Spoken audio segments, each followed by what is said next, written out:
ako nakatapos ng college. So, I think the main thing is I want to study again and learn more about business. Kasi habang tumatagal yung business mo, mas pahirap ng pahirap. Magbe-business ad ka. Yes. Magbe-business ad. Business ad. Nasa plans ko po yan this year bago ako mag 30 years old. Bata ka pa naman, pwede pa. Bata pa, pwede pang bumalik. Medyo natagalan nga lang yung... Mga po. Danny, I hope you don't mind. Do you have any regrets about posting that video? Regrets? Of course I do have regrets kasi nakasakit po ako ng tao. Siyempre parang wala po sa intention kong makasakit, lalo na po on her birthday. Siguro yun yung pinakamabigat para sa akin na nakasimula ako ng isang bagay na hindi ko naman ginusto. Kasi very important sa pamilya namin yung mga Gonzaga. They're very loving to our family. Alex is a very good friend of my sister. So, talagang mahal na pamilya namin yung mga Gonzaga and vice versa. So, masakit sa akin na nakasakit ako ng tao dun sa video. Yeah, but it's that love that will overshadow whatever pains you will. Po, sorry. It's that love that will Yes, overshadow the always. pain. Alam naman po yun ni Alex kasi sa kanya po talaga ako unang nag-reach out. Wala pong ibang kinausap, wala pong ibang ginawa, but I reached out to her first and apologized to her. Kaya lang din po hindi ako nagsasalita kasi ayoko na po talaga siyang palakihin. Ayoko na pong pag-usapan yung mga, parang move on na rin po tayo dito sa issue na to. Kasi, Paul is forgiven naman. Mollis, okay po kami ni Alex. Wala po kaming ill feelings towards each other. Pati kay Alan. Opo, Kuya Alan. So sorry po talaga. Ako yun. Sorry, Kuya Alan. Diyos me. Pero hindi mo ba Yung inisip? video mo nag-trending, I'm so sorry. Hindi ko ginusto yun. Hindi po yun yung intention ko, Kuya Alan.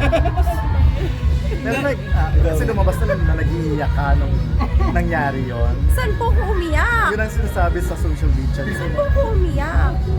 Sa party? Hindi naman po ko umiyak doon. Grabe naman. Nangyari po yun, nag-viral po yung video the next day. Doon nag-viral pala. According to dun sa Yung report. term naman, siyempre nakasakit ka ng tao, pero yung term naman na mag-iiyak, siguro, yung mga tao lang naman sa bahay ko, kung nakakaalam ko ng emosyon ng meron, yung mga iba parang gumawaan na lang talaga ng kwento. Danny, hindi ka naman nakasakit. Hindi ka naman nakasakit. You just posted it like any other friend. It was really very, hindi po siya intention makasakit ng kahit sino. Yun po talaga. It was not posted out of ill intentions. Yun lang po siguro yung gusto kong linawin. Wala po akong galit sa mga Gonzaga, lalo na kay Alex. He's a very happy, jolly, and very, very good person. So, hindi po yun talaga ang intention. Hindi mo Actually, rin nagamit Alan, lang. di ba? Sensya na po. Nagamit lang yun eh. Nagamit lang yung issue talaga para sa... Napalaki na lang po talaga ng social media. Pinalaki na lang po talaga. Of course, politics. Pero hindi rin po talaga mapagkakait. Siyempre mabigat sa akin yun. Birthday ng tao eh. Okay na yun. Diba? Yun lang po talaga. Tsaka ano pa ba? Hindi ka ba nagdalawang isip na i-post na baka mag-trending or may ganon? Parang ano yung intent, yung nasa isip mo, why you still post it na parang hindi mo maiisip na ganon yung nangyayari? Hindi po kasing, wala po kasi mali siya talaga sa utak ko. Wala po akong mali siya. Mga tao pong nag-iisip ng mga ganyan, ibig sabihin meron silang pinag-iisipan na mali siya. Wala po talaga. Wala akong inisip na masama or anything. Pag inisip niyo po kasi yun, ibig sabihin meron akong gustong mangyaring masama kay Alex. Wala po akong gustong mangyaring masama kay Alex. Mahal po ng pamilya ko si Alex.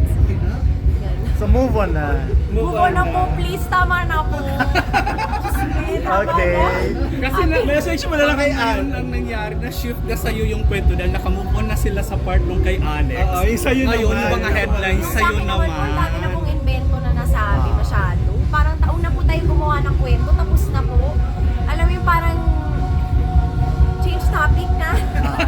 May message mo na lang kay Alex after mag-message niya Alam niya na Alan. yun, minessage ko siya how many times. Alam niya kung gaano ko ka-sorry. Alam niya yung pagmamahal ko, pati sa buong pamilya niya. And may trauma na ako sa IG stories. May trauma ka na rin ba sa cake? Opo, ayoko na po makakita ng cake. Kaya nga bread pudding na lang kinain. At juice? At juice, Okay. Pero how do you feel na despite that, like si Miss Anna kasi parang yung mga endorsers din niya, mga controversial din. Oo nga. Pero ang maganda kay Miss Anna, hindi niya talaga iniiwan niya Gina-judge. She's really very supportive. And we're very glad to be with a brand that supports